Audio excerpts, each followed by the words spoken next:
In the name of God, amen.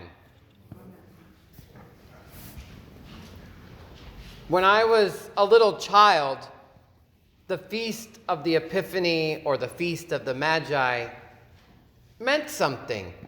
My parents always left the Christmas tree up until at least Three Kings Day. And my mother used to call it Little Christmas. So she made sure that we always received a small gift. Nothing major, just a reminder that this was the actual day when Jesus received his gifts. It's funny because while we were still in Advent, I saw many a Facebook post that was mentioning, the 12 days of Christmas, as if the 12 days of Christmas were the 12 days leading up to Christmas.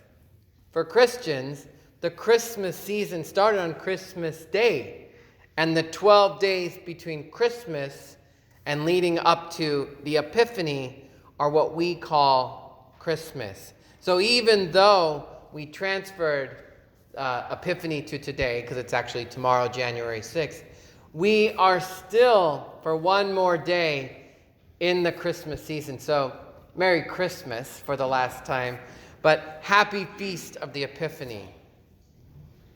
What is this feast all about? Is it a reminder of the birthday party for Jesus that he had 2,000 years ago?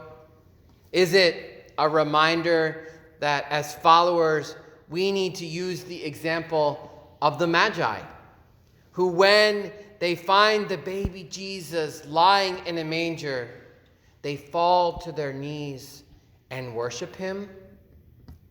And who are the Magi who offer these gifts and worship Jesus? Well, let's start there. Let's start with the Magi. Their names suggest that something about them.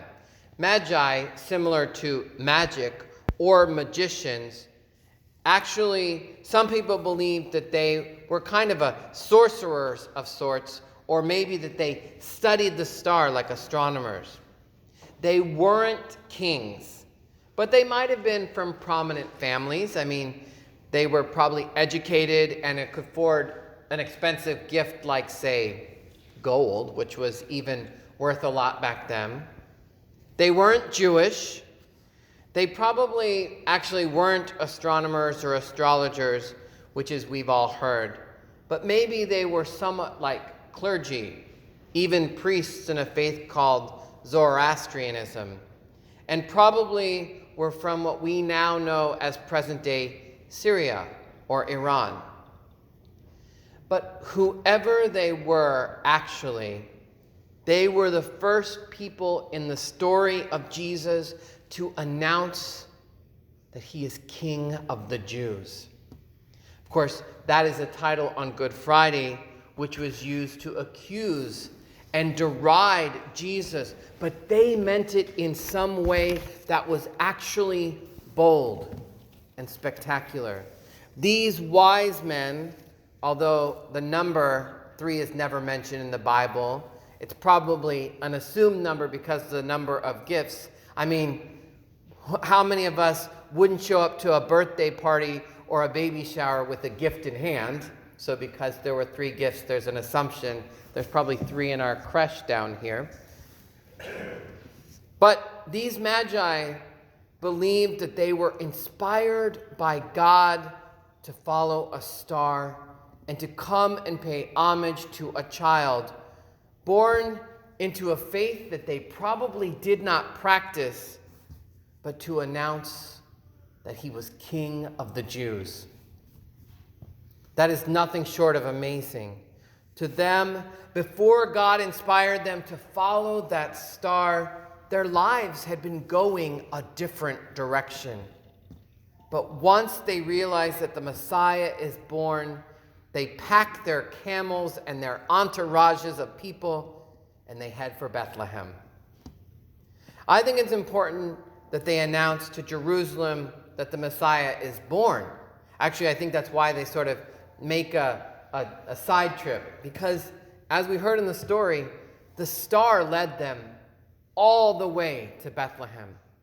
But they needed to go and tell Herod and really the whole world that the Messiah is born. Of course, we know that Herod wants to plot against the child. But the Magi receive word in a dream to skip the big reveal. I've been watching a lot of those, those shows where they do over people's houses, and at the end they have a big reveal. But Herod gets no big reveal because they go back to their country by a different route. Now we get to the truly good stuff of our story today. First, when the star stops in front of the house, before they even see Jesus, did you hear it? Did you hear it? They are overcome with joy. Can we breathe that in before they have even met Jesus? Those wise men were overcome with joy. Then the Magi enter the house and find Mary and the baby Jesus, and they are so overtaken that they fall to their knees to pay him homage, to worship him. How many of us have ever held a newborn baby? Many of us. If you're doing it right, if you look into the child's eyes, if you gaze at them, it takes your life over. It, at least in that very moment, becomes your everything. Am I right? It becomes everything to you. I remember when I got the call for Megan and Justin from the foster care agency. They had found the perfect match, they told me. Could I come and get them right away? It's a much fuller story, which if you want to hear, I'll tell you someday. But suffice it to say, that subway ride for me, I think, was exactly like the Magi standing outside the house. I was just overcome with joy by someone who I had never met. And then when I arrived at the agency, I remember that Megan was in a yellow jumpsuit. She had a white t-shirt on with a fresh ketchup stain from the McDonald's that the agency had bought her that day, probably to keep her busy. And then the social worker invited me into the office where Justin was asleep on the floor, and I picked him up, and he smiled at me. I mean, suddenly my world was changed. It was over for me. Suddenly I was responsible for 2 tiny human lives, and it became, like I just said, my everything. Now imagine we are the wise men who showed up announcing that the King of the Jews had been born, and when they walked into that room that they were so taken aback that they fall to their knees to pay homage, and Jesus becomes their everything. That baby boy became everything to them. And if you think about it, when you're holding a baby, it doesn't allow you to do much more.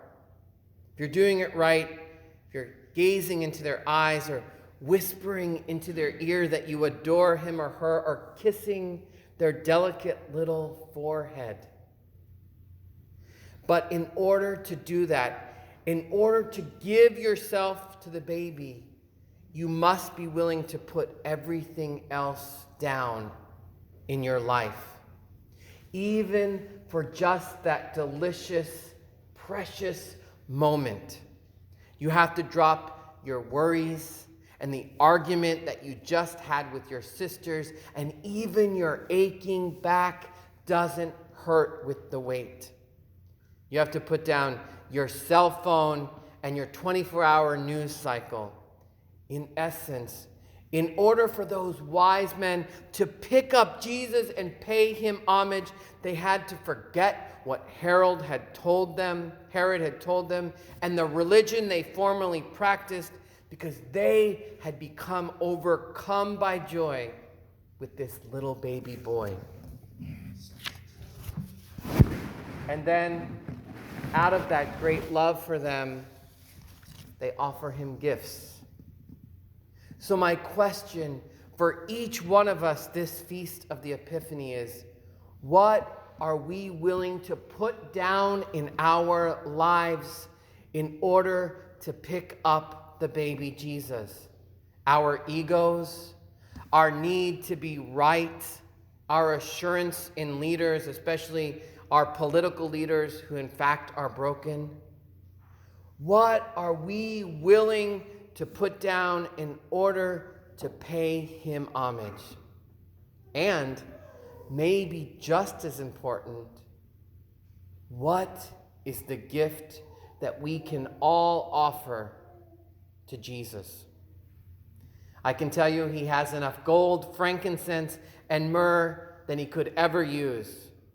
He needs us all to be willing to go out of this place and maybe take a different route back to our lives, back to what we thought was our normal, in order to be able to worship and pay homage to him. On this feast of the Epiphany, will we all dare to pick up the baby Jesus, forsaking everything else, and give him the best gift that we can offer, ourselves, our whole life, and will we worship him? Amen.